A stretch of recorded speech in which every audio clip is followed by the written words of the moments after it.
نحمدہ ونصلی علی رسولہ الکریم، اما بعد فاعوذ باللہ من الشیطان الرجیم، بسم اللہ الرحمن الرحیم۔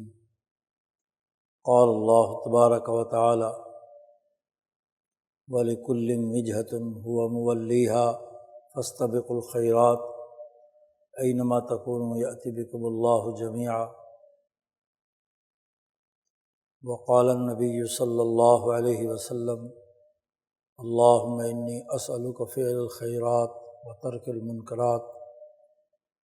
وقال النبی صلی اللہ علیہ وسلم کانت بنو اسرائیل تسوسهم الانبیاء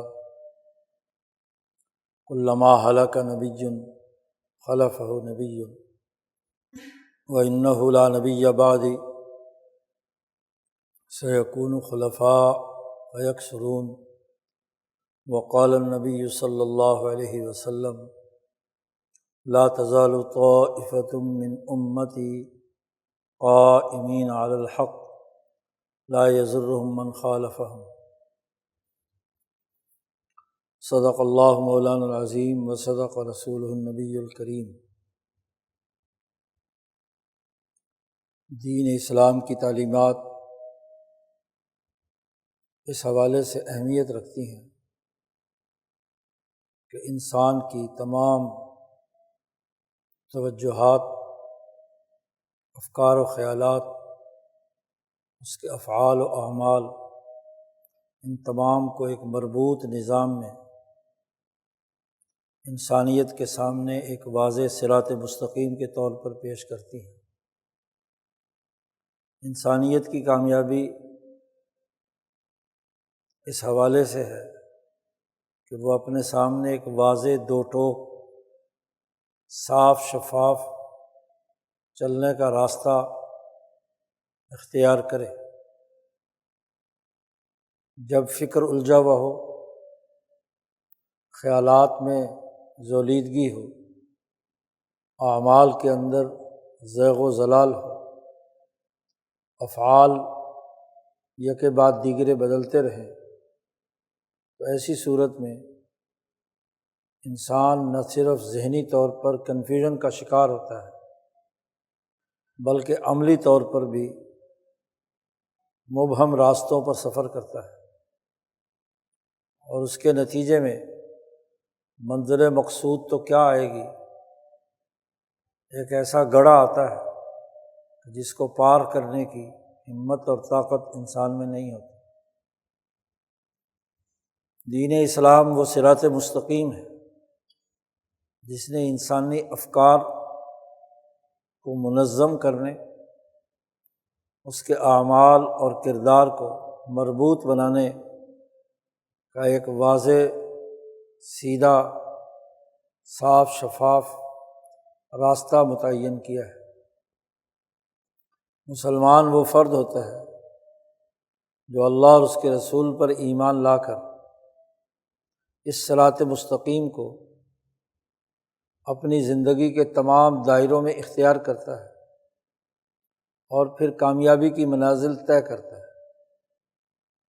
اس لیے ایک مومن کی عمر جتنی بڑھتی جاتی ہے اتنے ہی اس کے اعمال اور اس کا اجر و ثواب بھی بڑھتا جاتا ہے۔ ڈائریکشن صحیح ہو، صحیح رخ پر انسان کام کر رہا ہو تو یقیناً ہر اگلی منزل اس سے اگلی منزل تک پہنچانے کا ذریعہ بنتی ہے، اور اگر فکر میں زیغ و زلال ہو، راستہ پگڈنڈیوں پر مشتمل منتشر ہو، تو کبھی آدمی ایک طرف جاتا ہے، کبھی دوسری طرف، کبھی تیسری طرف، وہ ہچکولے کھاتا رہتا ہے۔ اس کی زندگی کے جو لمحے بھی موجود ہوتے ہیں وہ اسی کے اندر ضائع ہو جاتے ہیں، اور ان تمام تگ و دو کے نتیجے میں اس پر جو گرد و غبار اور زنگ آلود ماحول پیدا ہوتا ہے وہ اس کی تباہی اور بربادی کا باعث بنتا ہے۔ آدمی ایسی مشقت اٹھائے جو کسی ڈائریکشن میں ہے تو نتیجہ خیز ہوتی ہے، اور اگر بغیر ڈائریکشن کے انسان محنت و مشقت کرے تو نہ صرف محنت و مشقت رائیگاں جاتی ہے بلکہ تھک ہار کر مایوس ہو کر وہ زندگی کے المناک مرحلوں سے گزرتا ہے۔ دین اسلام کا سب سے بڑا احسان یہ ہے، اور خاص طور پر حضرت محمد مصطفیٰ صلی اللہ علیہ وسلم اور ملت ابراہیمیہ حنیفیہ بلکہ تمام انبیاء کا انسانیت پر احسان یہ ہے کہ انہوں نے اللہ تعالیٰ کے احکامات کے ساتھ انسانیت کو صحیح راستہ دکھایا، سلامتی کا راستہ دکھایا، کامیابی اور ترقی کا راستہ دکھایا۔ یہ آیت مبارکہ جو تلاوت کی گئی ہے اس میں اللہ تعالیٰ یہ بات ایک بنیادی قانون کے تحت سمجھا رہے ہیں۔ اللہ پاک نے ارشاد فرمایا ہے کہ وَلِكُلٍّ وِجْهَةٌ هُوَ مُوَلِّيهَا، ہر ایک قوم، ہر ایک فرد، ہر ایک ملت، ہر ایک معاشرہ، اس کی ایک ڈائریکشن ہوتی ہے، ایک وجہہ ہوتی ہے، توجہ کا ایک ہدف اس کے دماغ میں موجود ہوتا ہے۔ ہر فرد کسی نہ کسی خیال کا اسیر ہوتا ہے۔ افراد سے مل کر جو اجتماعیتیں قائم ہوتی ہیں، خواہ ایک خاندان ہو، فیملی سسٹم ہو، ایک محلہ ہو، ایک صوبہ ہو، ایک ملک ہو، ایک ریاست ہو، بلکہ بین الاقوامی دنیا میں اقوام عالم ہو، تو ہر قوم کا، ملک کا، فرد کا لِكُلٍّ، یہ لفظ کل تمام چیزوں پر شامل ہے۔ جتنے بھی انسان ہیں الگ الگ بھی، اور ان کی اجتماعیت سے جو شناخت قوم و ملک یا قبیلے کی صورت میں واضح ہوئی ہے، دنیا میں کوئی آدمی بغیر وجہ کے نہیں ہوتا۔ وہ نیت اچھی ہے یا بری، وہ فکر صحیح ہے یا غلط، یہاں یہ بات نہیں ہو رہی۔ ہر آدمی کا ایک مقصد اور ہدف ہوتا ہے، ایک ایسا قبلہ و کعبہ ہوتا ہے جو ہر وقت اس کے دماغ میں گھومتا رہتا ہے۔ اس کے تمام اعمال اس وجہت نظر کے تحت کام کرنے پر مبنی ہوتے ہیں۔ ایک آدمی اچھا ڈاکٹر بننا چاہتا ہے تو ڈاکٹری اس کے دماغ میں، اس کی پوری زندگی پڑھائی، آگے کام اور داخلہ اور آگے کام، وہ پیشہ اس کا مطمع نظر ہے۔ ایک تاجر تجارت کرنا چاہتا ہے تو تجارت اس کا مطمع نظر ہے، اس کا توجہ کا مرکز ہے، اس کی وجہ ہے۔ ایک جرم کرنے والا چور اور ڈاکو، اس کی نظر ہمیشہ چوری کے اوپر رہے گی، اور وہ تراکیب دیکھے گا کہ کس طریقے سے چوری کی جا سکتی ہے، کس طریقے سے ڈاکہ مارا جا سکتا ہے، کس طریقے سے لوٹ کھسوٹ کی جا سکتی ہے، کیسے انسانیت کو نقصان پہنچایا جا سکتا ہے، اچھا ارادہ ہو یا برا ارادہ ہو۔ ایک آدمی کا مطمع نظر نیکی ہے تو وہ اس نیکی کے ہدف کو حاصل کرنے کے لیے اپنے تمام افعال، اقوال اس کے مطابق مربوط بناتا ہے۔ وہ اس کی توجہ کا مرکز ہے، اس کے ذہن کا بنیادی خیال ہے، وہ اس خیال کا اسیر ہوتا ہے، اسی کو وہ قبلہ بناتا ہے، اسی کی طرف توجہ اختیار کرتا ہے۔ تو وَلِكُلٍّ وِجْهَةٌ بڑا جامع جملہ قرآن حکیم نے استعمال کیا ہے۔ اسی طرح ملکوں اور قوموں کی سیاست کو دیکھیں تو سرمایہ داری نظام کا ایک مطمع نظر ہے، سرمایہ کی اساس پر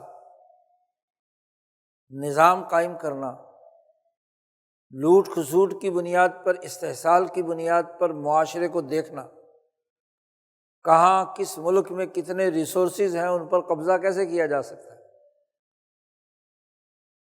سرمایہ کے مفاد میں کون سا قانون بنایا جا سکتا ہے، کون سے ملک اور منڈی پر قبضہ کیا جا سکتا ہے، کس سوسائٹی کو یرغمال بنا کر اپنی مرضی کے مقاصد کے لیے ڈھالا جا سکتا ہے۔ تو سرمایہ داری نظام کا ایک مطمع نظر ہے سرمایہ، استحصال، لوٹ کھسوٹ، سوشلزم کا ایک نقطۂ نظر ہے، ایک وجہت نظر کہ سرمایہ کے رد عمل میں ایسی اجتماعی طاقت اکٹھا کرنی ہے جسے جو پرولتاریہ کی آمریت کے طور پر اپنا تسلط قائم کرے۔ ایک پرولتاریہ کی آمریت چاہتا ہے، ایک سرمایہ کی آمریت چاہتا ہے۔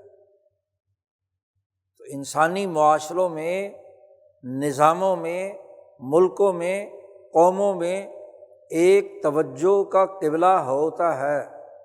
اس لیے ہر ملک کا آئین، اس کا دستور العمل، اس کی سوچ، اس کی فکر، وہ ایک متعین ہوتی ہے، اس کا بیہیویئر بتلاتا ہے کہ اس کی توجہات کا مرکز کیا ہے، اس کے ارادے اور مقاصد کیا ہیں۔ وَلِكُلٍّ وِجْهَةٌ، ہر ایک کی ایک وجہت ہے، ہر ایک کا ایک قبلہ ہے، ایک مرکز توجہ چیز ہے۔ انسانوں پر بھی یہ بات سوار ہوتی ہے، قوموں پر بھی یہ سوار ہوتی ہے، قبیلوں پر بھی سوار ہوتی ہے، ملکوں پر بھی سوار ہوتی ہے کہ وہ کوئی نہ کوئی اپنا ایک خیال طے کر کے اپنے تمام اعمال اور افکار اس مرکزی چیز کے ساتھ مربوط بنا لیتے ہیں۔ سرمایہ داری نظام ہوتا ہے تو سرمایہ کے مفاد کی عدالت ہوگی، وہ اس کے خلاف فیصلہ نہیں دے گی، خواہ کتنا ہی ظلم و ستم کی صورتحال ہو۔ جو ریاست کی طاقتور سرمایہ دار قوتیں ہیں ان کے حق میں فیصلہ دیں، آپ جتنی گواہیاں پیش کریں، جتنی سچائی پیش کریں، خواہ کسی دوسرے ملک کے صدر پر ہی مقدمہ چلانا پڑے، تو اس کو کیا ہے، مطمع نظر ہے کہ یہ بنیادی اساس ہے۔ سوشلسٹ ہیں، ان کا ایک مطمع نظر ہے، اس مطمع نظر کے مطابق ان کے تمام اعمال، عدالت، سیاست، معیشت، اعمال، افعال، معاشرت، معیشت، تمام چیزیں اس مرکزی فکر کے ساتھ مربوط ہوتی ہیں، اس سے ماورا نہیں ہوتی۔ صرف وہی آدمی جو مجنون یا پاگل ہو، اس کی کوئی وجہت نظر نہیں ہوتی، اس کا کوئی مقصد نہیں ہوتا، اس لیے کہ اس کا کوئی ارادہ نہیں ہے، مجنون ہے، پاگل ہے، عقل نہیں ہے، بس اس کا تو کھا لیا پی لیا اور وہ بھی ملا ملا نہ ملا نہ ملا، جنون طاری ہے اس پر، یا اب نارمل ہے، اس کو کوئی نقطہ نظر نہیں ہے، وہ چڑھتے سورج کو سلام کرتا ہے، جو بھی اقتدار میں آ جائے، جو بھی غالب آ جائے اس کی حمایت، ایک دوسرے کے مخالف ہو تب بھی۔ لیکن ہر انسان جو شعور رکھتا ہے، ہوش و حواس رکھتا ہے، ہر قوم جو اپنی ایک شناخت رکھتی ہے، ہر ملک جو اپنا ایک نظام رکھتا ہے، ہر ریاست جو اپنی ایک انتظامی صلاحیت کا اظہار کرتی ہے، تو اس کی تمام تر کام ایک مرکزی فکر کے ساتھ مربوط ہوتے ہیں، ایک مطمع نظر ہوتا ہے۔ انسانوں کا، معاشروں کا، قوموں کا، ملکوں کا اسی نقطۂ نظری کی بنیاد پر تجزیہ کیا جاتا ہے کہ ان کی توجہ کا مرکز کیا ہے۔ اس وقت سرمایہ دار دنیا، وہ دنیا کے کس کس ملک کی معدنیات پر نظریں گاڑے ہوئے ہے، یا سوشلسٹ دنیا، اس کے پیش نظر کہاں کہاں اپنے اپنے مفادات اٹھانا ہے۔ تو وَلِكُلٍّ وِجْهَةٌ، ہر ایک کی ایک وجہت ہے، ایک نیت ہے، ایک مقصد ہے، ایک قبلہ ہے، توجہ کا ایک مرکز ہے۔ قرآن کہتا ہے کہ یوں تو ہر انسان کا ایک مرکز اور توجہ کی بنیاد ہے۔ یہ آیت مبارکہ نازل ہوئی تھی سیاق و سباق میں قبلے کی تحویل کے تناظر میں۔ مدینہ منورہ میں جب رسول اللہ صلی اللہ علیہ وسلم تشریف لے گئے اور وہاں اجتماعی طور پر نماز پڑھنے کا، جمعات کا اہتمام شروع ہوا، تو 17 مہینے رسول اللہ صلی اللہ علیہ وسلم نے بیت المقدس کی طرف رخ کر کے نماز پڑھی تھی۔ مکہ سے آپ گئے تھے مدینہ، اور مدینے والوں کے سامنے جو مذہبیت تھی وہ یہود و نصارہ کی تھی، کیونکہ یہودی وہاں بستے تھے۔ مکہ میں تو کوئی یہودی آبادی نہیں تھی، مدینہ میں یہودیوں کے کئی قبیلے، کوئی 12-15 کے قریب قبیلے موجود تھے، اور ان کا قبلہ بیت المقدس تھا جو حضرت یعقوب علیہ السلام نے بنایا تھا۔ خانہ کعبہ سے 40 سال بعد رسول اللہ صلی اللہ علیہ وسلم نے فرمایا کہ خانہ کعبہ ابراہیم و اسماعیل نے جب بنایا تو اس کے 40 سال بعد بیت المقدس بنا، یعقوب علیہ السلام کے زمانے میں۔ تو ان کا قبلہ بیت المقدس تھا۔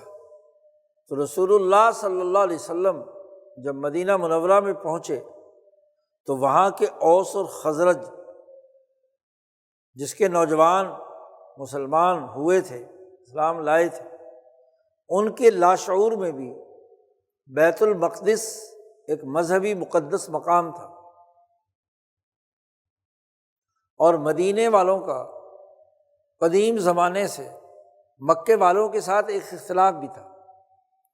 اوپر جا کر عدنان ان کا جد امجد ہے، وہاں سے جو 2 قبیلے، دوسرا اس کی شاخ ماد، اس کے خاندان سے لڑی سے یہ مدینے والے ہیں، اور عدنان کی اولاد جو ہیں وہ مکے والے ہیں، قریشی۔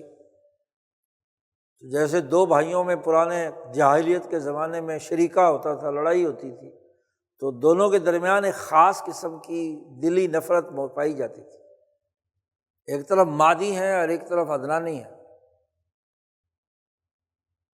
گو جزیرۃ العرب میں رہنے کے اعتبار سے عربی النسل تو ایک ہے، لیکن خاندانی چپکرش جو صدیوں سے چلی آ رہی تھی وہ مدینے والوں کے لاشعور میں موجود تھی۔ مدینے والوں کے دماغ میں بیت المقدس کی وجہت نظر تھی، ان کا قبلہ، ان کے خیال کے مطابق مدینے کا قبلہ وہ بیت المقدس تھا، اور رسول اللہ صلی اللہ علیہ وسلم مکہ سے آئے تھے، ان کے خیال کے مطابق بیت اللہ الحرام صرف مکے والوں کا قبلہ ہے، ایک قریش کا۔ گو یہ مدینے والے جب حج کے لیے بیت اللہ جاتے ہیں تو بیت اللہ کی طرف رخ کر کے نماز پڑھتے تھے، لیکن ان کا خیال یہ تھا کہ یہ خاندانی قبلہ ہے، بیت اللہ الحرام یہ مکے والوں کا قبلہ ہے، ہم مدینے والوں کا تعلق جو ہے وہ تو بیت المقدس سے ہے۔ تو حضور صلی اللہ علیہ وسلم نے حکمت عملی کے تناظر میں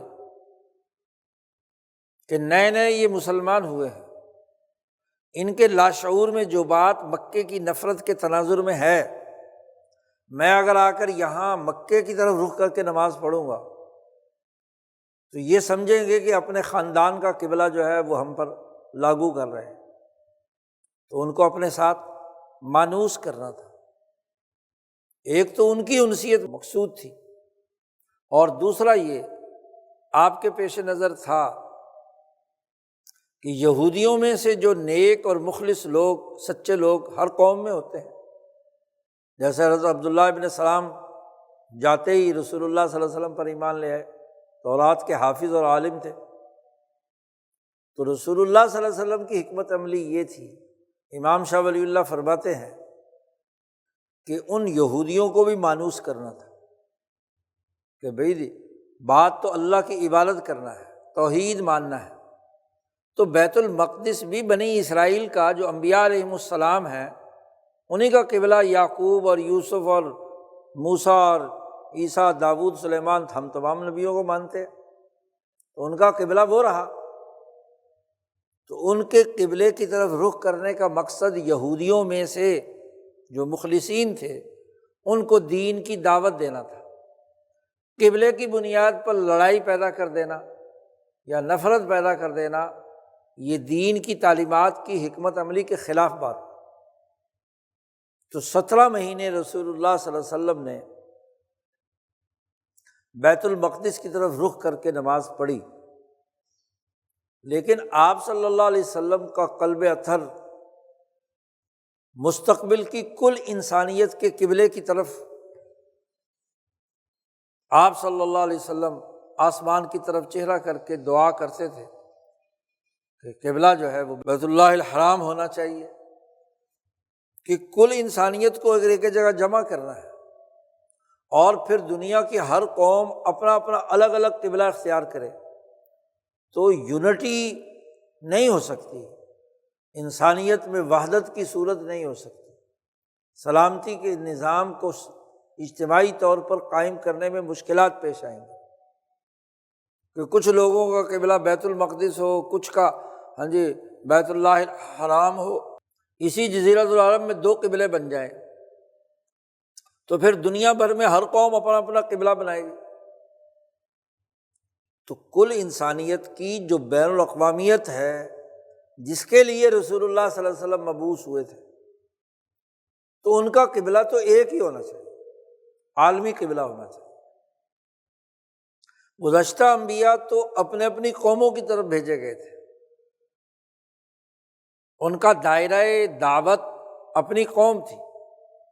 خود نبی اکرم صلی اللہ علیہ وسلم نے فرمایا، بخاری کی روایت، کہ ہر نبی اپنے اپنی قوم کی طرف مبعوث ہوئے تھے، تو اس قوم کی تعلیم و تربیت کے لیے قوم کا قومی قبلہ ہونا کوئی حرج کی بات نہیں۔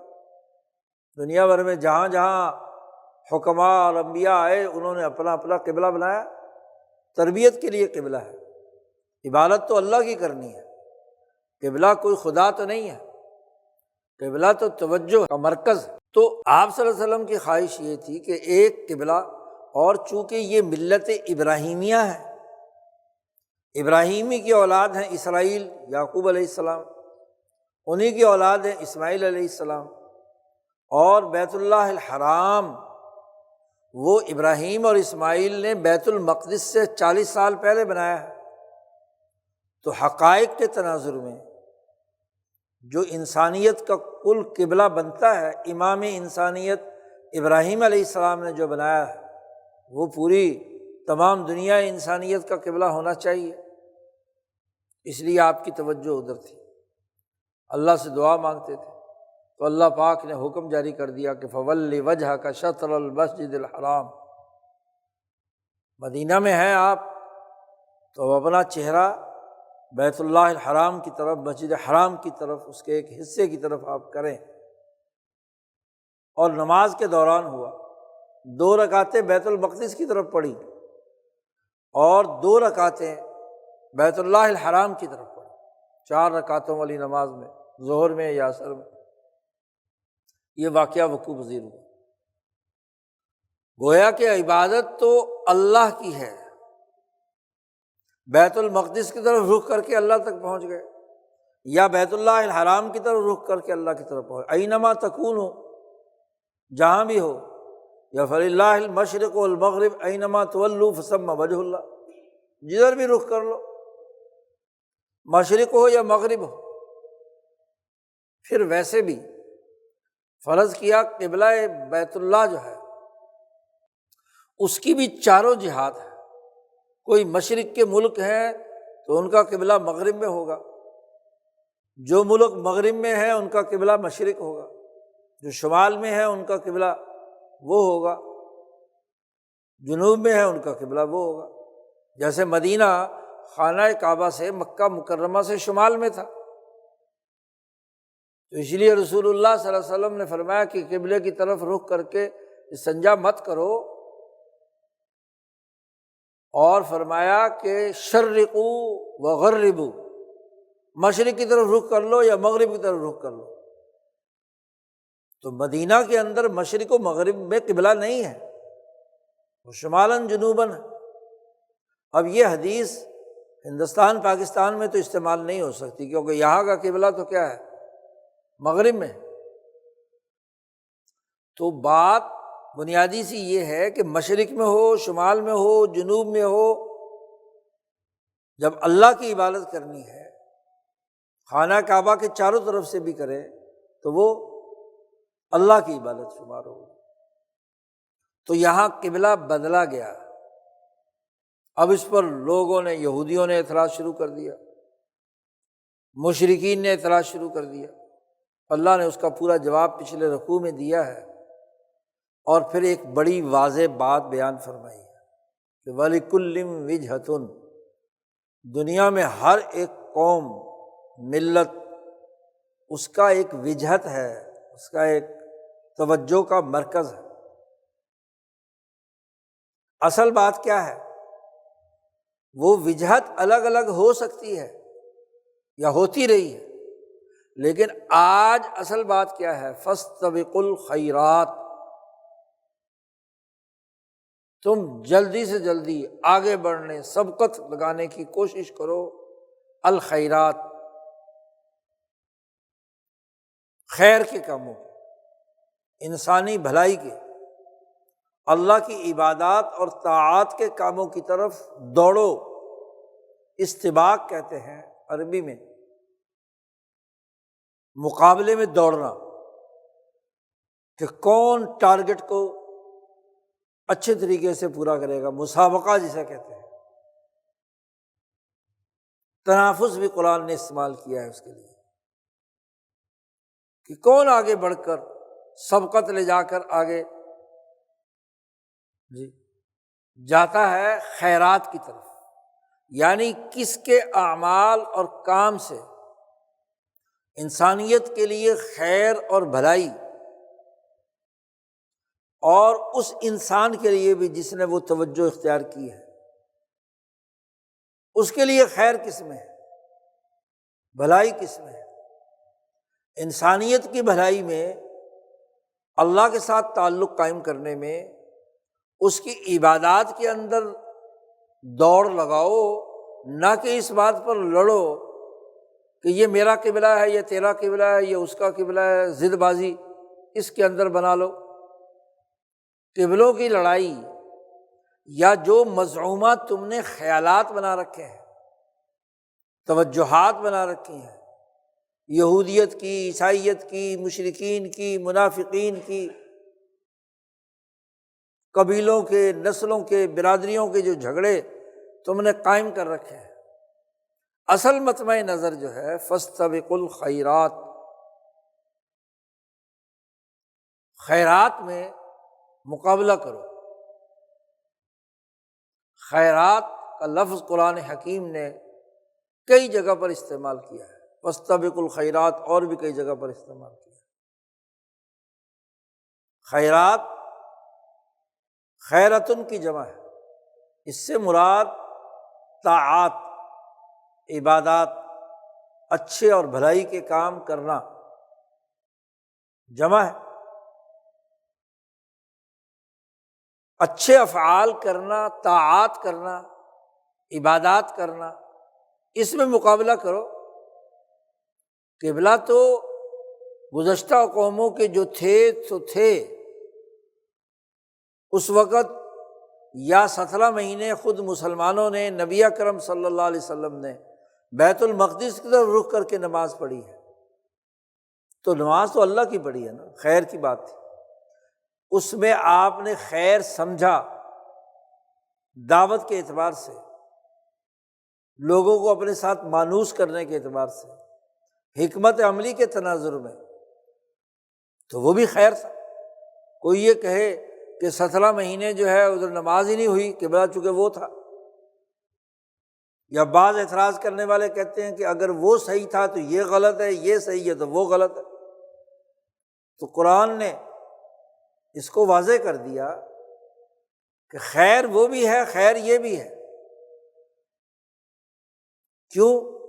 بنیادی ہدف اللہ کی ہدایات کے اور اللہ کے احکامات کو ماننا تھا۔ اس وقت حکم اللہ کا یہ تھا کہ ادھر رخ کر کے نماز پڑھو، آج حکم یہ ہے کہ ادھر رخ کر نماز پڑھو۔ اور اس لیے بھی کہ ہم نے تمہاری آزمائش کرنی تھی کہ کیا تم ڈسپلن کو مانتے ہو۔ ڈسپلن کہ اگر ایک وقت ایک کام کا تقاضا ہو تو دوسرے وقت میں دوسرا تقاضا ہو ڈسپلن کا، اور انتظامی طور پر بدلنے کا فیصلہ کیا جائے، اور تم یہ کہو کہ نظم و نسق کے اعتبار سے یہ جو نیا فیصلہ ہے یہ نہیں ہم مانتے۔ حالانکہ زمانے کے تغیر و تبدل سے نظم و نسق کے تقاضوں کے تحت عملی چیز بدلی جا سکتی ہے، اس میں تبدیلی آ سکتی ہے۔ اصل مطمع نظر اس شہنشاہ مطلق ذات باری تعالیٰ نے جو احکامات دیے ہیں ان پر عمل کرنا ہے، اور اس عمل کا تعلق حکمت سے۔ حکمت عملی بدلتی ہے تو خیرات بھی بدل جاتی ہے۔ حکمت عملی کی اساس پر انسان اپنا نظم و نسق قائم کرتا ہے۔ اس لیے اللہ نے فرمایا کہ وَمَن یُؤْتَ الْحِکْمَةَ فَقَدْ أُوتِیَ خَیْرًا کثیرا، جسے حکمت عطا کر دی گئی اسے ایک بہت بڑی بھلائی عطا کر دی گئی، خیر کثیر اس کو عطا کر دی گئی، کہ موقع محل انسانی ضرورت موقع محل کے مطابق نئی حکمت عملی بنا کر انسانوں کے کام کا ایک نیا طریقہ دریافت کرنا، ترقی کی راہ متعین کرنا۔ زمانہ تو تغیر پذیر ہے، ضروریات بدلتی رہتی ہے، تو اس کے مطابق چیزوں میں تغیر و تبدل، لیکن حکمت کی اساس، اعمال کی شکل اور نوعیت، اس میں تغیر و تبدل ہوتا رہتا ہے۔ اصل مقصد فعل الخیرات ہے۔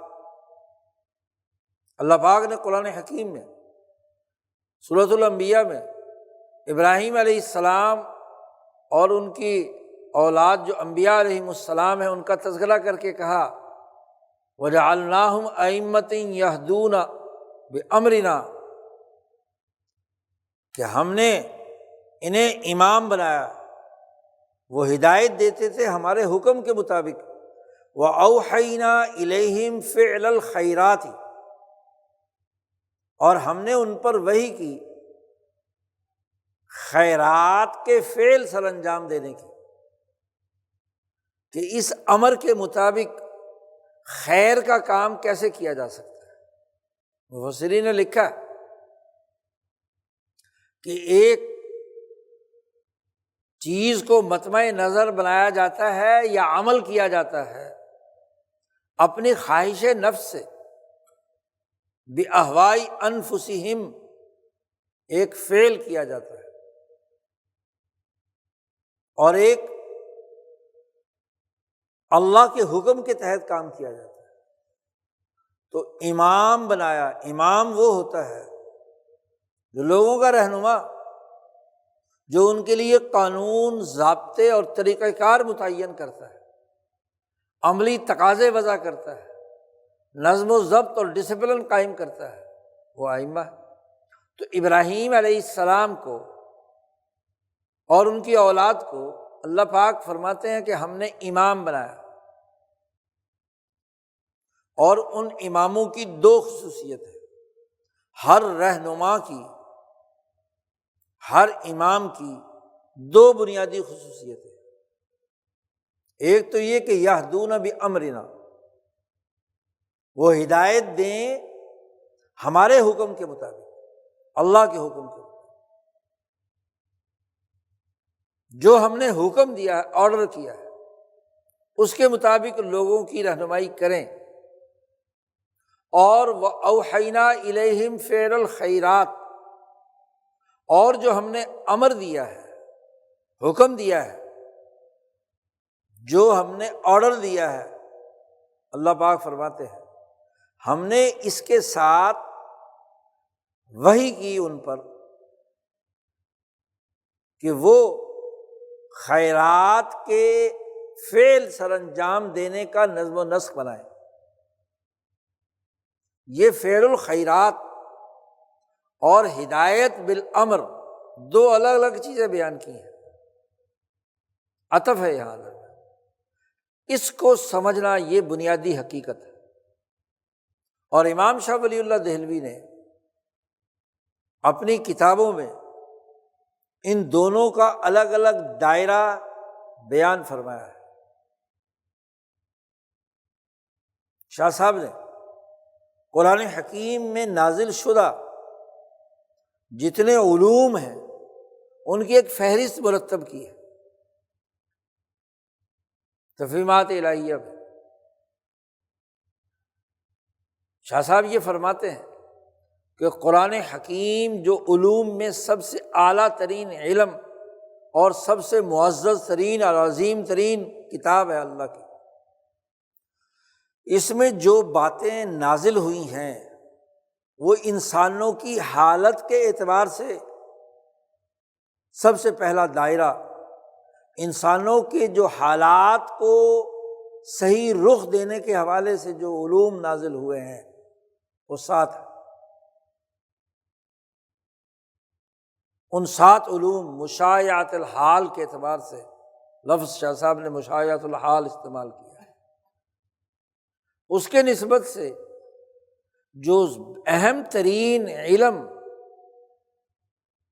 اس دورہ کمال کے اعتبار سے اللہ پاک نے انسانوں کے لیے نازل کیا ہے، یعنی انسان کمال تک کیسے پہنچتا ہے، اس دور میں کمال قوموں، ملکوں، ریاستوں، افراد، شخصیات کو کیسے حاصل ہوگا،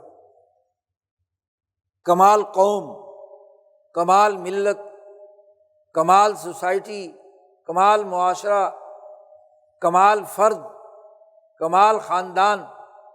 تو دورۃ الکمال کے اعتبار سے جو علوم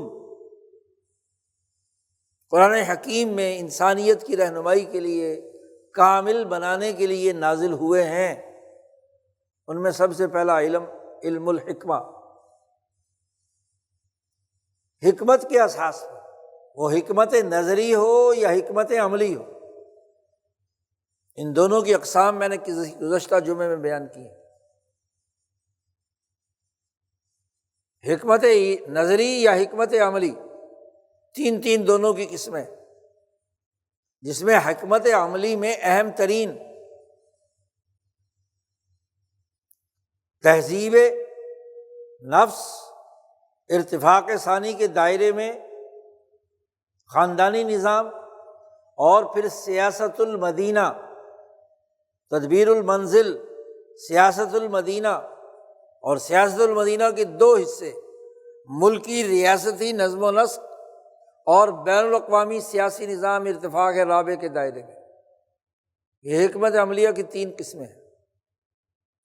تو علم الحکمہ قرآن نے نازل کیا ہے، اس حکمت کی اساس پر جتنے بھی حکمت کے شعبے ہیں، جن میں علم الارتفاق، علم الاحسان، اسی طریقے سے علم تدبیر المنزل، یہ علوم جیسے نازل کیے ہیں یہ حکمت کے ذیل میں، اور پھر ان پر عمل درآمد کرنے کا اگلا علم جس کی طرف انسانوں کو متوجہ کیا گیا وہ موعظت حسنہ کا علم الواعظ، شاہ صاحب نے اسے کہا ہے۔ اور تیسرا اہم ترین علم وہ علم فعل الخیرات، شاہ صاحب نے یہ اصطلاح استعمال کی، وہ علم جسے شاہ صاحب نے عنوان دیا ہے علم فعل الخیرات، اور یہ فعل الخیرات کا جملہ قرآن نے کئی جگہ استعمال کیا ہے، جیسے اسی آیت میں اوحینا الیہم فعل الخیرات، جہاں بھی عملی طاعات و عبادات اور طریقہ کار کی بات آتی ہے قرآن، اور وہ انسانی بھلائی سے متعلق ہے، وہاں قرآن خیرات کا لفظ استعمال کرتا ہے۔ کہیں بھی مشاورت کی بات آتی ہے تو وہاں خیر کا لفظ استعمال کرتا ہے، لا خیر فی کثیر من نجواہم الا من امر بصدقۃ او معروف او اصلاح بین الناس، خیر، فاستبقوا الخیرات۔ تو یہ علم فعل الخیرات کیا ہے؟ باقی علوم کی تو آج بحث نہیں ہے، ہمیں تو یہ سمجھنا ہے کہ یہ جو علم فعل الخیرات ہے، اس کو شاہ صاحب نے کس تناظر میں بات کو سمجھایا ہے، جس میں یہاں قرآن نے کہا کہ وَلِكُلٍّ وِجْهَةٌ هُوَ مُوَلِّيهَا، ہر آدمی اپنی وجہت نظر کی طرف متوجہ ہوتا ہے، وہ اس پر مسلط ہوتا ہے۔ تولیہ کہتے ہیں کسی چیز کی حکمرانی، اس وجہت نظر کی حکمرانی ہوتی ہے۔ ولایت کے دو معنی ہوتے ہیں، ایک حکومت کی ولایت اور ایک روحانی ولایت۔ دونوں ولایتوں میں ایک آدمی کو، ایک حکومت کو، ایک ریاست کو تولیت حاصل ہوتی ہے اپنے ماتحت لوگوں پر، تو وہ ہر وجہت نظر لوگوں پر وہ حکمرانی کرتا ہے۔ چور پر چوری حکمرانی کرتی ہے، ڈاکو پہ ڈاکہ، سرمایہ دار پہ سرمایہ، سوشلسٹ پہ پرولتاریہ کی آمریت، ہر ایک پر اپنے اپنے نقطۂ نظر سے وہ حکمرانی ہوتی ہے ہر خیال کی۔ لیکن تمہاری ذمہ داری یہ ہے کہ فاستبقوا الخیرات۔ تو علم فعل الخیرات کیا ہے؟ امام شاہ ولی اللہ نے فرمایا کہ علم فعل الخیرات اور امر الہی جس کی وہ ہدایت دیتے ہیں انبیاء ابراہیم علیہ السلام اور ان کے سلسلے کے، یہدون بامرنا، ان دونوں کو الگ الگ ذرا سمجھیے۔ امام شاہ ولی اللہ فرماتے ہیں کہ دیکھو، انسان کا نفس وہ نسمے پر مشتمل ہے، روح حیوانی پر مشتمل ہے۔ روح ملکوتی اور روح حیوانی کا آپس میں ملاپ سے انسانی نفس وجود میں آیا، اور یہ نسمہ انسانی کے تین دائرے، نفس، قلب اور عقل، جن کے ذریعے سے انسان کسی بھی چیز کو علمی طور پر جانتا ہے، قلبی طور پر ارادہ کرتا ہے، نفس سے اور جسم سے وہ اس پر عمل کرتا ہے۔ ان تینوں کے ایک پیج پر ہونے سے جب کسی انسان کے اوپر کوئی خیال مسلط ہوتا ہے، یا جو اس کا وجہت نظر اس کے دماغ میں ہوتی ہے، تو وہ اس کی عقل کو بھی متاثر کرتی ہے۔ عقل اس وجہت کو، اس فکر اور نظریے کو درست سمجھ کر اس کے رنگ میں رنگی جاتی ہے۔ اچھے کام، نماز، روزہ، حج، عبادات، اللہ کے احکامات، اس کے رنگ میں رنگنا۔ قرآن نے جسے کہا صبغۃ اللہ ومن احسن من اللہ صبغہ، اللہ کے رنگ سے بڑھ کر کون سا رنگ ہے؟ تو عقل اس امر الہی کے رنگ میں رنگی گئی۔ اسی طریقے سے اس کا قلب جب اس عقلی فکر پر اس کے مطابق رنگین ہو جاتا ہے تو پھر ارادہ باندھتا ہے، عزم کرتا ہے، اپنی تمام جسمانی قوتوں کو، عقلی اور عملی قوتوں کو آرڈر کرتا ہے کہ یہ کام اس توجہ فکر کے مطابق، اس خیال کے مطابق سر انجام پانا چاہیے۔ اور نفس پھر حرکت دیتا ہے کہ اگر چل کر جانا ہے تو پاؤں چل کر جائیں گے، کہیں ہاتھ سے پکڑنا ہے تو ہاتھ پکڑیں گے، کہیں کوئی اور کام کرنا ہے تو وہ تمام تدبیریں سوچتا ہے نفس کہ کس طریقے سے یہ جو دماغ میں آئی ہوئی وجہت نظر یا فکر ہے اس کو روبہ عمل لانا ہے۔ جب تک نسمہ اس تینوں دائروں کے اندر اس امر کے رنگ میں رنگین نہ ہو اور پھر اس کے مطابق اس کے اعمال کا سانچہ اور ڈھانچہ نہ بنے، اس وقت تک کوئی فعل وجود میں نہیں آتا۔ تو شاہ صاحب فرماتے ہیں کہ میرے نقطۂ نظر سے، خود شاہ صاحب فرماتے ہیں وَلَنَا حَقِیقَةٌ أُخْرَىٰ، یہ جملہ ہے شاہ صاحب کا تفہیمات میں، میں اس کی حقیقت جو بیان کرتا ہوں وہ یہ ہے کہ اللہ کے بہت سارے اسماء ہیں، اسماء الحسنی، ان اسماء الحسنی میں اللہ کا جو ایک عظیم ترین اسم ہے الہادی، ہدایت، قرآن ھدی للمتقین ہے، یہ اللہ کی اسم ہادی کا مظہر ہے، ہدایت انسانی کے لیے آیا ہے، اس لیے نازل ہوا ہے کہ تاکہ تم ہدایت حاصل کرو۔ تو ہدایت کیا ہے؟ شاہ صاحب فرماتے ہیں کہ یہ جو اسم ہادی سے جو ہدایت دنیا میں نازل ہو کر جب نسمے کے اندر سرایت کر جائے اور نسمہ اس کے رنگ میں رنگین ہو جائے تو اس کی اساس پر جو فعل صادر ہوتا ہے وہ فعل الخیرات، وہ فعل الخیرات یعنی طاعات و عبادات کا وہ طور طریقہ اس کے نسمے سے پھوٹتا ہے۔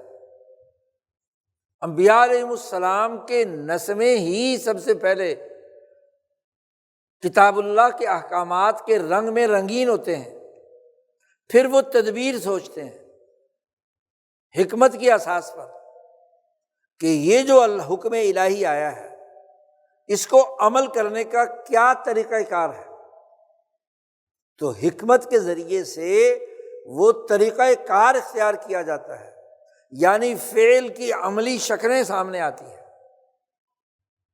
اب اللہ پاک فرماتے ہیں قرآن میں کہ ہم نے ان کو امام بنایا اور یہدون بامرنا، ہم نے انہیں ہدایت دی اپنے احکامات کی، مثلاً حکم دیا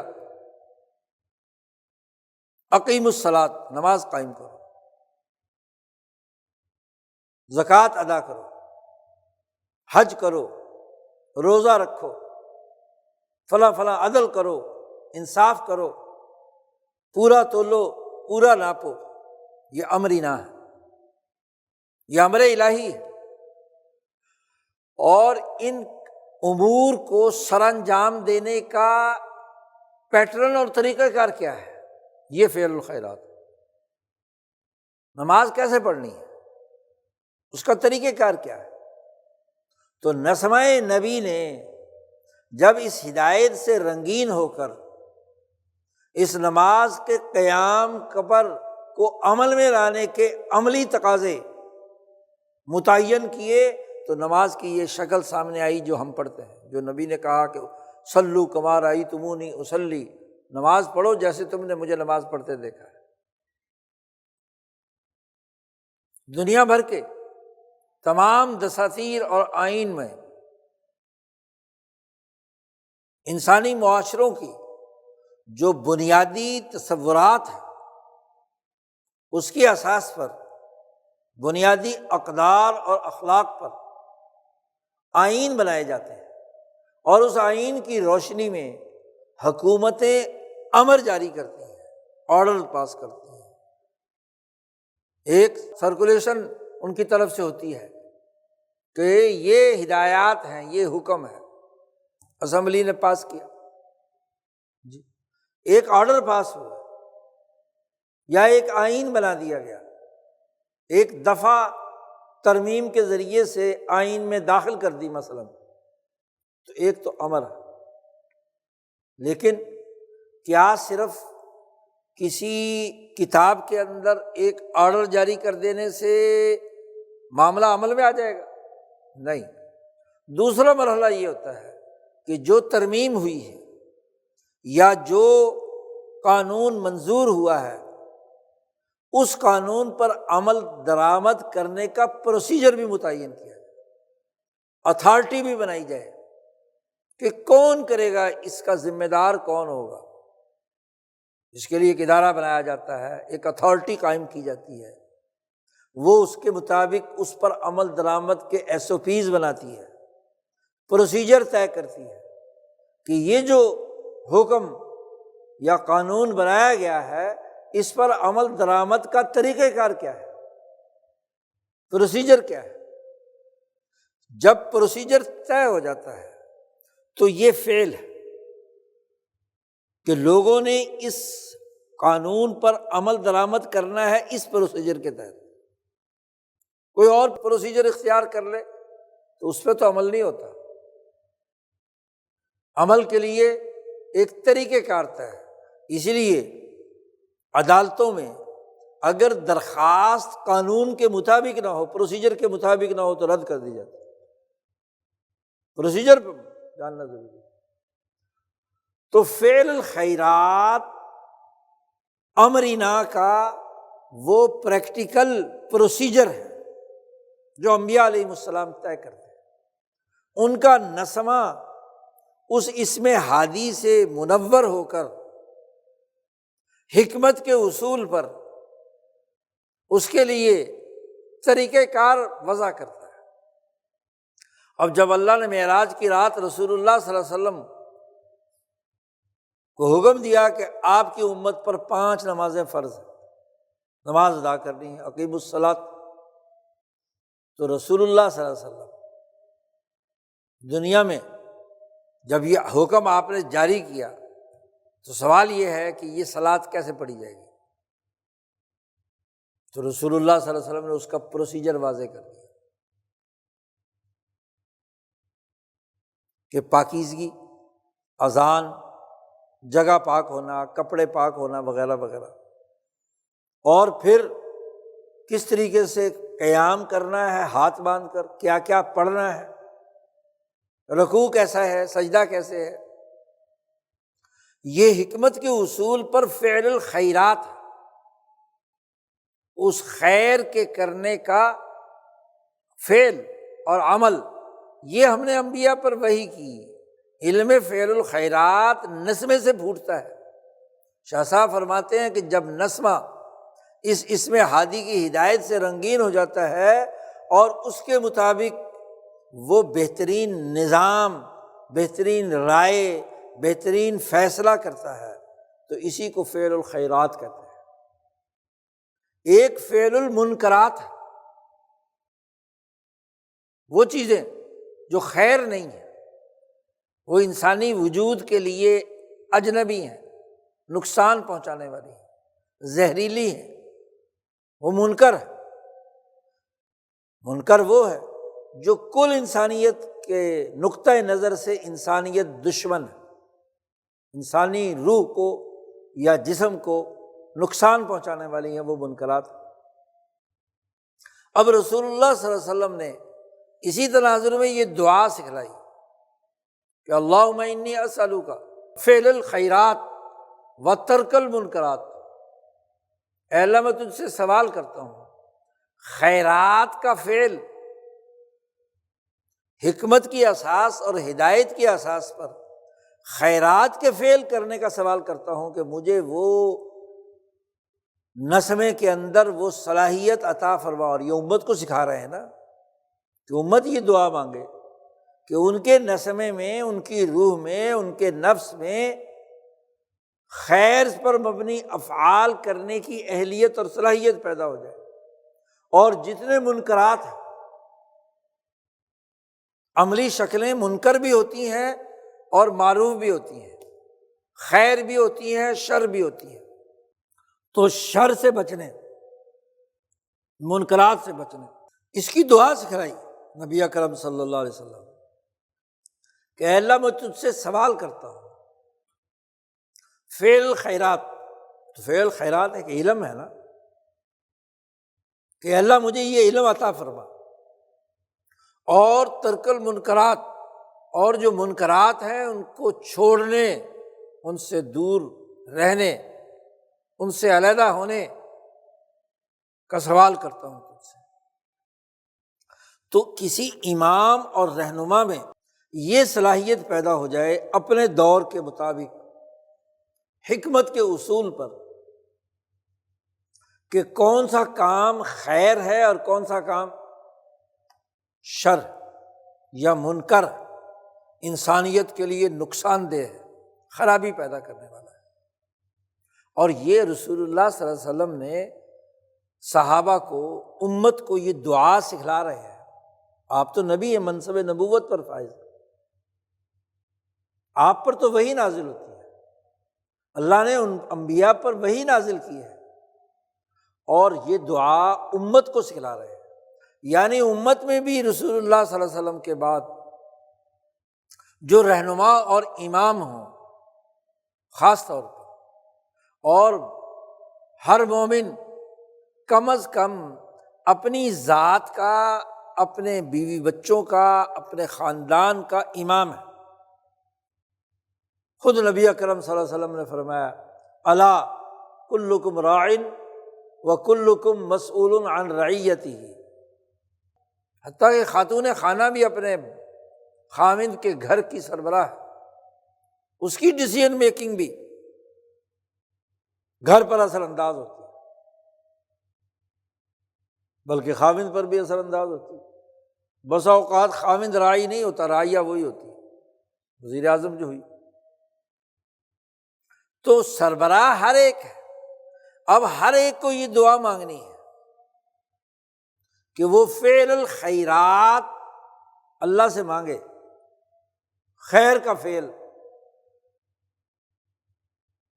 ان احکامات الہیہ کے مطابق عمل کرنے کا پروسیجر جو اسم الہادی کے ذریعے سے انسانی نسمے اور روح پر اثر انداز ہوتا ہے، اس کے ذریعے سے خیرات کے فیصلے کرے، نہ کہ منکرات کے فیصلے کرے۔ اسی لیے رسول اللہ صلی اللہ علیہ وسلم کے جتنے بھی خلفاء ہیں، خلفائے راشدین ہوں، اولیاء امت ہوں، محدثین ہوں، مفسرین ہوں، فقہاء ہوں، مجددین ہوں، ان تمام کی سب سے بڑی خصوصیت یہ ہے کہ وہ زیر بحث جس معاملے کے وہ رہبر و رہنما ہیں، انہوں نے ہمیشہ علم فعل الخیرات کا استعمال کیا ہے۔ امام اعظم امام ابو حنیفہ کی روح میں، ان کے نسمے میں، جب اسم ہادی کے نتیجے میں خیرات کا یہ فعل رچ بس گیا، ان کا سلیقہ بن گیا، فقہی سلیقہ، فقہی ملکہ، ایک ذوق بن گیا، تو انہوں نے جتنی قانون سازی کی ہے فقہ حنفی کی، وہ فعل الخیرات کی اساس پر۔ یہ علم آپ کے پاس تھا تو اس میں سب سے زیادہ سبقت لے جانے والے امام اعظم امام ابو حنیفہ۔ امام شافعی میں جب یہی فقہی ملکہ ان کے نسمے کا حصہ بن گیا، اور اس کے نتیجے میں عربوں کے مزاج کے مطابق جو فعل الخیرات تھا، ایک تو دین کے متفق علیہ باتیں تھیں، اور ایک دین میں جن معاملوں میں صحابہ کا اختلاف تھا، اس اختلاف میں ہدایت کا صحیح راستہ کیا ہے۔ امام ابو حنیفہ نے اگر ایک سلیقہ کے ساتھ ایک صحابی کی بات کو قبول کیا اور دوسرے کی تعویل کی، تو امام شافعی نے دوسرے صحابی کی بات کو قبول کیا اور پہلے صحابی کی بات پہ تعویل کی۔ فعل الخیرات، علم فعل الخیرات امام احمد بن حنبل میں، امام مالک میں، اسی طریقے سے علم و فعل الخیرات جب محدثین کے نسمے کا حصہ بنا، ان کی روح کا حصہ بنا، تو امام بخاری رحمۃ اللہ علیہ اس علم فعل الخیرات کے مطابق ہی بخاری مرتب کر رہے ہیں نا۔ صحیح اور ضعیف حدیث کے درمیان فرق و امتیاز، پھر احادیث سے فقہی مباحث اخذ کر کے ابواب بنا رہے ہیں۔ فقہ البخاری فی تراجمہ ہی ابواب بنا رہے ہیں، تو علم فعل خیرات ہے، یہ علم فعل خیرات کا اظہار ہے۔ امام ترمذی، امام مسلم، امام نسائی، محدثین، اسی طریقے سے اولیاء اللہ علماء ربانیین، جنید بغدادی، معروف کرخی، داود طائی، شروع کے زمانے کے، کہ انسانی روح کے امراض کا فعل خیرات کیا ہے۔ ظاہر شریعت کے ساتھ ساتھ کون سا فعل خیرات ہے، کون سے ذکر اذکار اور وظیفے کیے جائیں تو روح جو ہے یا نسمہ جو ہے وہ ہدایت ربانی سے منور ہوگا، رنگین ہوگا، اور ان کی اتباع میں شیخ عبد القادر جیلانی، خواجہ مودود چشتی، بہاؤالدین زکریا ملتانی، خواجہ نقشبند، یہ چاروں سلسلوں کے علم و فعل خیرات ان کے اندر آیا ہے۔ اس کی اساس پر انہوں نے انسانوں کی تعلیم و تربیت کے افعال مرتب کیے، یہ وظیفہ اس طرح کیا جائے تو یہ نسمے کے اندر اس طریقے سے اثر انداز ہوتا ہے۔ روح کی پاکیزگی اور تربیت کا طریقہ کار علم فعل الخیرات۔ تو محدثین، فقہاء، مفسرین نے اپنے اپنے دور کے تقاضوں کے مطابق قرآن کے جو علوم کھولے، اس کا منہج واضح کیا، اپنے دور کے انسانوں کے نسمے کو اپنی طرف کھینچ کر قرآن کی تعلیم کے ساتھ جوڑا۔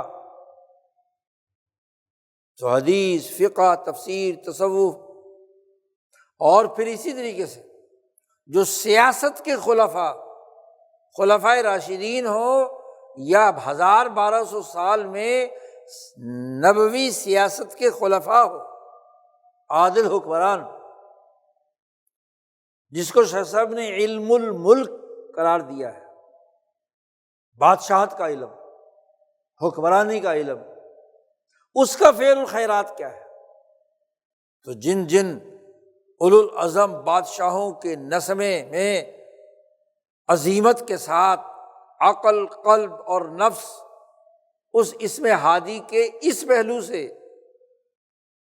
ملک چلانے اور ریاست چلانے اور انسانوں کی اجتماعیت بھلائی کے ساتھ قائم کرنے کی چیزیں ان کے نسمے میں داخل ہوئیں، تو انہوں نے اس کے مطابق کیا ہے، نظم و نسق اور طریقے انسانوں کو کنٹرول کرنے کے جاری کیے، علم فعل خیرات۔ اور وہ منکرات جو ظالموں، متکبروں، فرعونوں، نمرودوں کی صورت میں انسانوں پر حکمرانی کے طور طریقے تھے، ان کو ترک کر دیا، ان کو دور کیا، ان کی مخالفت کی۔ اس سیاسی شعور کی بنیاد پر جو علم فعل خیرات کے طور پر ان کے دماغ میں آیا، تو 1400 سال سے اللہ تبارک و تعالیٰ نے دین محمدی میں جن لوگوں کو بھی امام بنایا، جعلناہم ائمۃ، تو دین کی تعلیمات کی اساس پر جو ہم نے حکم دیا تھا قرآن کی صورت میں، حدیث کی صورت میں، فقہ کی صورت میں، ان کو سامنے رکھتے ہوئے اپنے دور کا فعل الخیرات کا عملی ڈھانچہ پیش کیا، حکمت کے اصول۔ یہ اس دورہ کمال کی خصوصیت ہے، اور جتنا زمانہ بدلتا جائے گا، تغیر پذیر ہوگا، تو ہر دور کے مجددین، ائمہ، رہنما، وہ اسی تناظر میں انسانیت کی ہدایت کرتے رہیں گے علم و فعل الخیرات کی، کہ ان کا جو فعل ہو، ان کا جو کام ہو، وہ خیر کیا ہے اور منکر کیا ہے، ترک المنکرات۔ اس لیے ہر ایک ولی یہ دعا ضرور پڑھتا ہے، وَمُجَانَبَةِ الْهَوَىٰ، خواہشات سے اللہ میاں بچائے اور اللہ کے حکم کے مطابق خیر کے فعل کا سوال کرتا۔ جب بھی انسانیت دو راہے پر کھڑی ہوتی ہے کہ کون سا راستہ صراط مستقیم ہے، کون سا راستہ ہدایت یافتہ ہے، اور کون سا راستہ غلط ہے، منکر ہے، انسانیت کے لیے نقصان دہ ہے۔ 1400 سال کی تاریخ اٹھائیں، جتنے بھی دین اسلام کے ائمہ اور مجددین گزرے ہیں، انہوں نے فعل الخیرات کے مطابق فیصلہ کیا ہے۔ ایک مستقل علم ہے، جس کو اس علم فعل الخیرات سے حصہ نہیں ملا، اس کے فیصلے ہمیشہ غلط ہوئے۔ اب آپ دیکھیے موجودہ دور کے معروضی تقاضے پچھلے 300 سال سے، منکرات پھیلایا گیا سرمایہ داری نظام کے ذریعے سے۔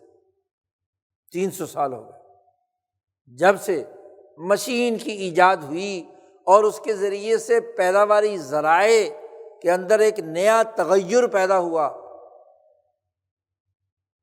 کیپٹل وجود میں آیا۔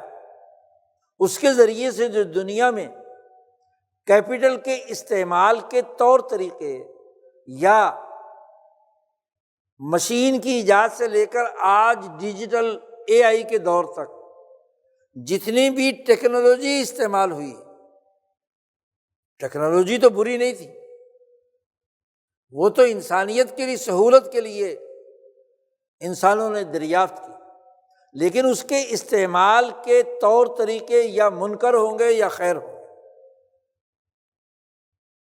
گھونڈے طریقے سے ان اشیاء کو استعمال کر کے انسانیت پر استحصال اور ظلم کا نظام قائم کیا جائے تو یہ منکرات ہے۔ اور اسی ٹیکنالوجی کو، اسی کی بنیاد پر پیداوار کو، اسی کی بنیاد پر ریاستوں کے نظام کو، بین الاقوامی عالمی ڈھانچے کو خیرات پر قائم کیا جائے تو پھر فعل الخیرات۔ اب یہ فعل الخیرات اور فعل المنکرات، ان کے درمیان فرق و امتیاز اللہ کا وہ اسم ہادی کرتا ہے، جس میں کسی امام کا نسمہ رنگین ہو چکا ہے۔ ولی اللہ سلسلے کے جتنے بھی بزرگ گزرے ہیں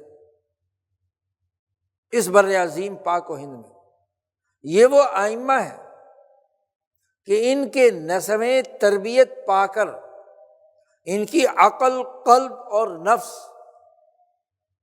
اس میں ہادی سے اس طریقے سے رنگین ہوئے کہ انہوں نے ہمیشہ فعل الخیرات کے مطابق ڈسیزن لیا کہ یہ خیر کا فعل ہے، اس کام میں خیر اور برکت اور اچھائی ہے، اور یہ عمل انسانیت کے لیے نقصان دہ ہے، یہ منکرات کا عمل، انسانیت کی خرابی کا عمل، اس کو ترک کرنے کی ضرورت ہے۔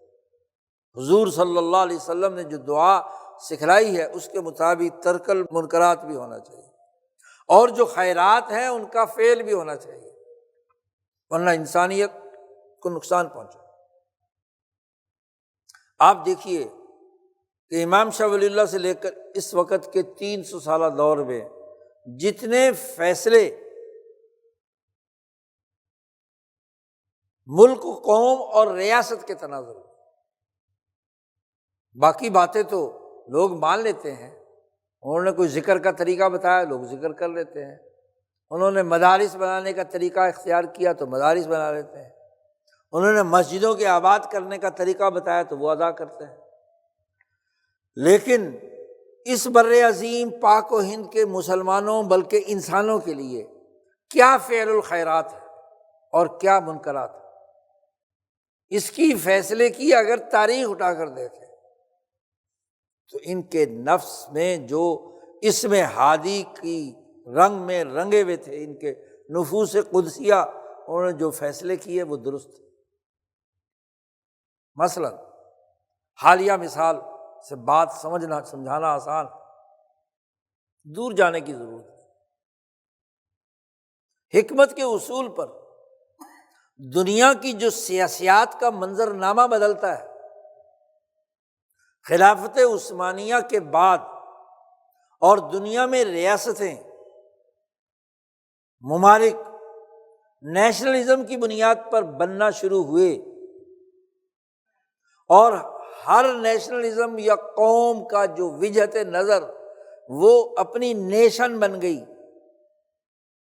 وجہت نظر یا توجہ، ہر قوم میں قومیت کا جذبہ پیدا ہو گیا۔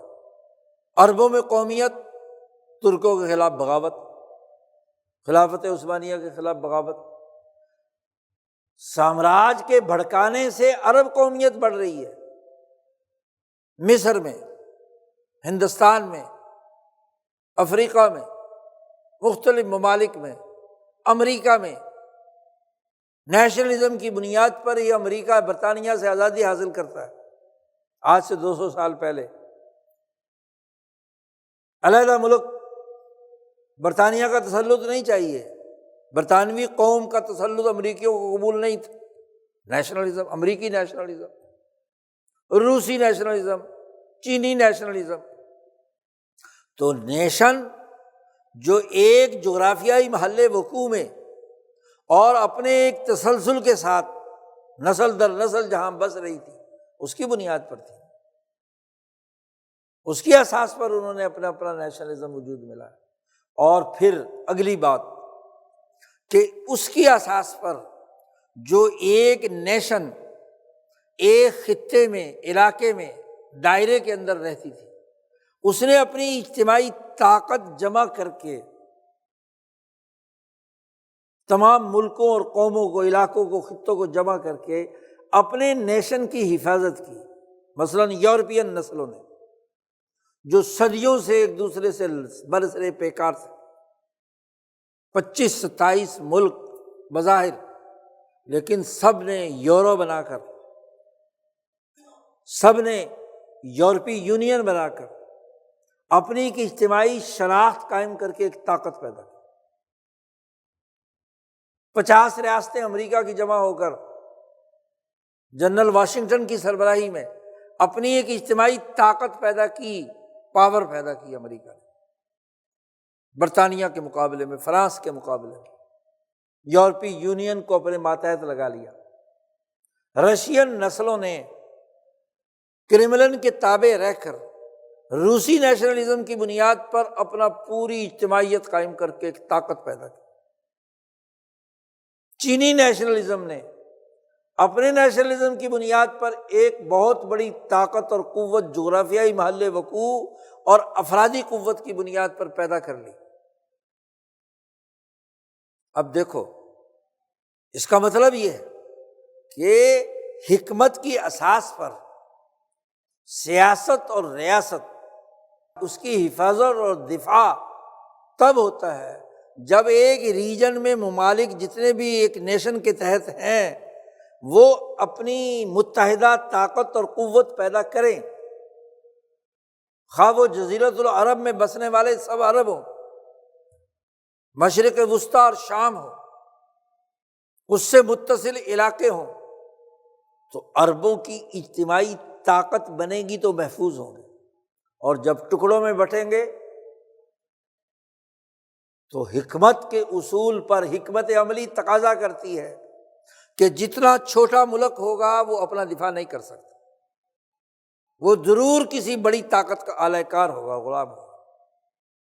بندر بانٹ بھی اسی بنیاد پر کی عالمی سامراج نے۔ اب ایک جزیرۃ العرب، 14 ملک، ساحلی پٹی جو خلیج فارس کے ساتھ وسائل کے حوالے سے زرخیز تھی، جزیرۃ العرب کی وہ پٹی لمبی پٹی ہے، وہ کاٹ کاٹ کر، سعودی عرب کے پاس نہیں ہے، وہ کاٹ کاٹ کر ایک قطر ہے، ایک عرب امارات ہے، پھر اس کے بھی 14 ملک ہیں، یہ فجیرہ ہے، یہ شارجہ ہے، یہ فلاں ہے، یہ فلاں ہے، یہ عمان تک۔ جزیرۃ العرب ایک نیشن، ایک مذہب، ایک زبان، ایک خطہ، ایک جغرافیہ، جس کو ایک طاقت ہونی چاہیے تھی۔ اگر امریکہ کی 50 ریاستیں اکٹھی ہوں، اگر یورپی یونین کے 25 ملک اکٹھے ہوں جو صدیوں سے لڑ بھی رہے ہوں، تو جزیرۃ العرب جو ہمیشہ سے ایک صوبہ رہا ہے خلافت عثمانیہ کا، اس کی اپنی یونٹی طاقتور ہوگی، یا متحدہ عرب امارات اور سعودی عرب آپس میں لڑ رہے ہوں یمن میں؟ عمان، شام، اردن،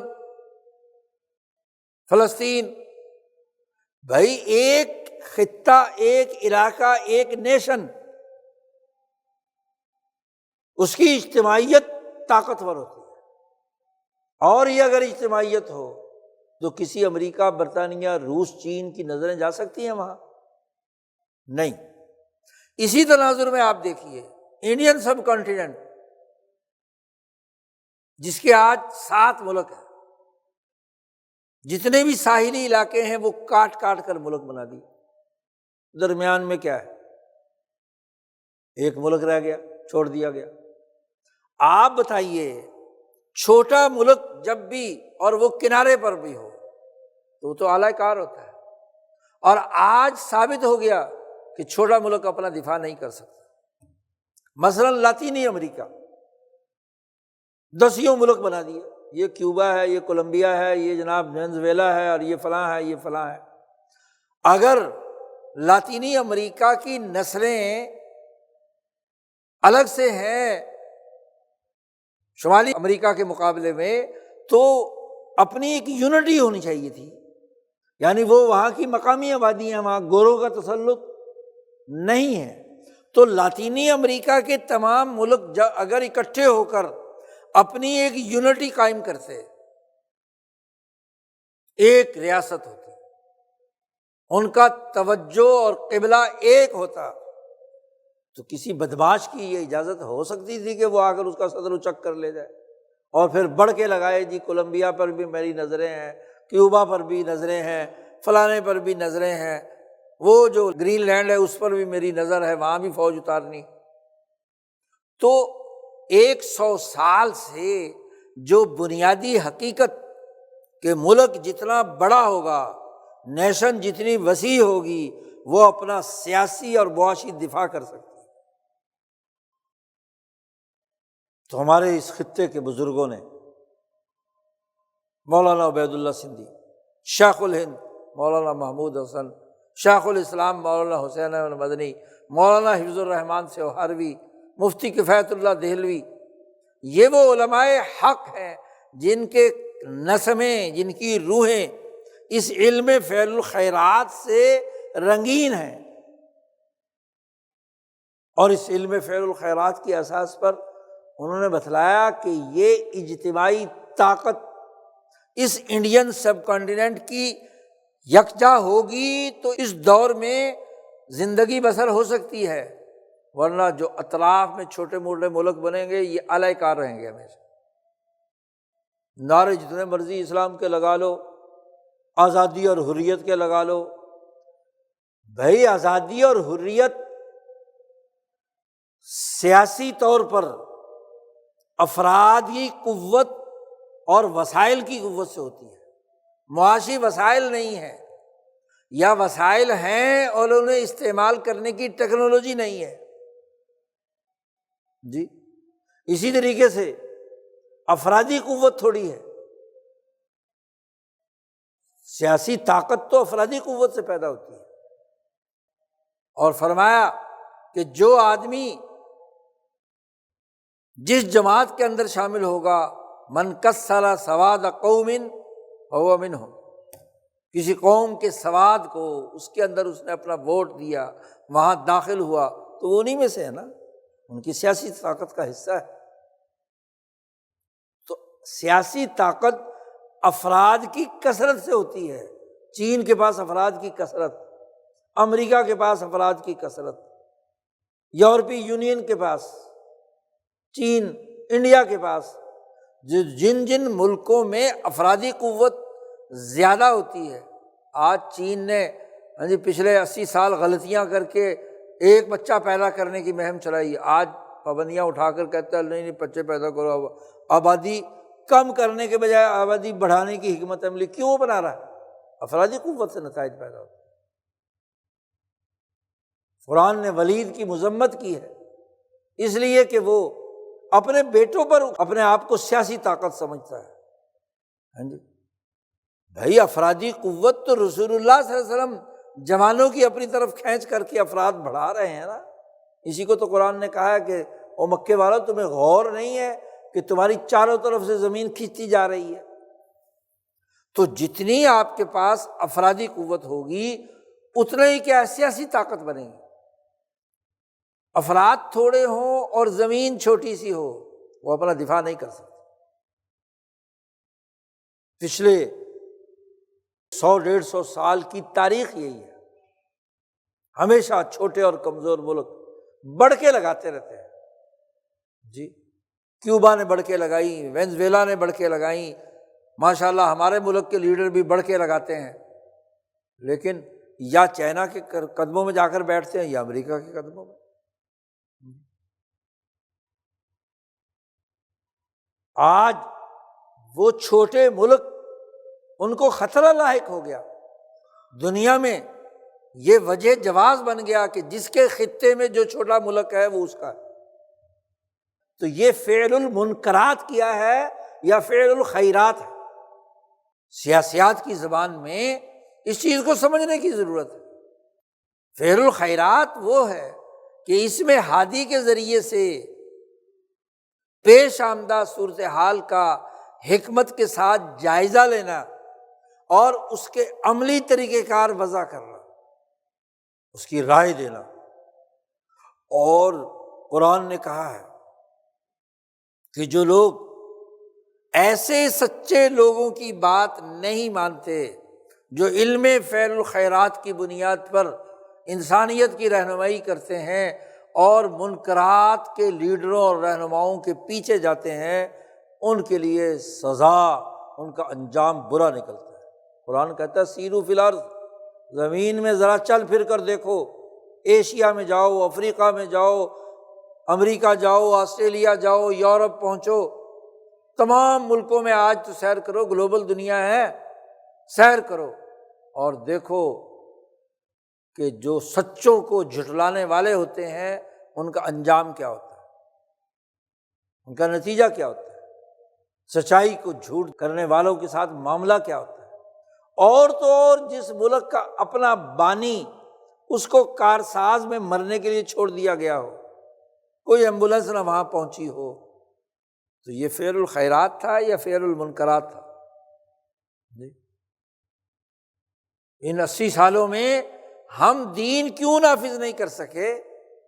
اس لیے کہ منکر غالب تھا، اس لیے کہ اسلام کے نام پر مذاق کیا گیا ہمارے ساتھ، اسلام کے نام پر آئین بنا دیا گیا۔ کیا اس کا پروسیجر بنے؟ اس کا کوئی سسٹم بنا؟ کوئی فعل الخیرات ہوا؟ کام سارے فعل المنکرات کے اور آئین اسلامی۔ تمام سیاسی معاشی نظام برے اور ملک کا نام اسلامی جمہوریہ۔ کیا مطلب ہے اس کا؟ تو قرآن تو کہتا ہے کہ بھائی اپنا نقطہ نظر واضح کرو، فاستبقوا الخیرات، خیرات کا فعل کرو، اس میں بڑھ چڑھ کر حصہ لو، نہ کہ تمہارا استباق، تمہاری دوڑ منکرات کے حوالے سے۔ تو استباق کس میں ہے؟ مقابلہ کس میں ہے؟ فعل الخیرات میں ہے یا فعل المنکرات میں؟ قرآن نے اس آیت میں واضح کر دیا اور فرمایا اینما تکونوا، جدھر بھی ہو تم، اینما تولوا، جہاں بھی ہو، تو اللہ ہر جگہ موجود ہے۔ منکرات کرو گے تو اس کی سزا دے گا، اور اگر خیرات کرو گے تو اس کے مطابق کیا ہے؟ تمہیں انعام دے گا، دنیا کا انعام اور آخرت کا انعام۔ ایسا نہیں ہو سکتا کہ تم اللہ سے جان چھڑا کر کہیں بھاگ جاؤ اور منکرات کرتے رہو اور اللہ کچھ نہ کہے۔ ادھر سے جاؤ، ادھر سے جاؤ، ادھر سے آؤ، ادھر سے آؤ، جانا تمہیں اللہ کے سامنے ہے قیامت کے دن، خاص طور پر یہاں دنیا میں نہیں تو آخرت میں تو ضرور تمہیں اللہ کے سامنے پیش ہونا ہے۔ پھر پتہ چلے گا کہ استباق اور تمہاری دوڑ وہ خیرات میں تھی یا منکرات میں تھی۔ تو یہ آیت مبارکہ ایک واضح علم اور شعور متعین کرتی ہے۔ اس لیے مسلمان وہ ہے جو اپنے نسمے میں اللہ کی اس میں ہادی کی ہدایت کی بنیاد پر فعل الخیرات کو سمجھے اور اس کے مطابق عمل کرے، تو دنیا کی کامیابی بھی ہے، آخرت کی کامیابی بھی۔ اللہ تعالیٰ ہمیں پکا مسلمان بنائے، قرآن پر عمل کرنے والا بنائے، ہدایت کی روشنی میں فعل الخیرات کرنے کی توفیق عطا فرمائے، اور ترک المنکرات، منکرات سے نجات پانے اور اسے چھوڑنے کی توفیق عطا فرمائے۔ وآخر دعوانا الحمد للہ رب العالمین۔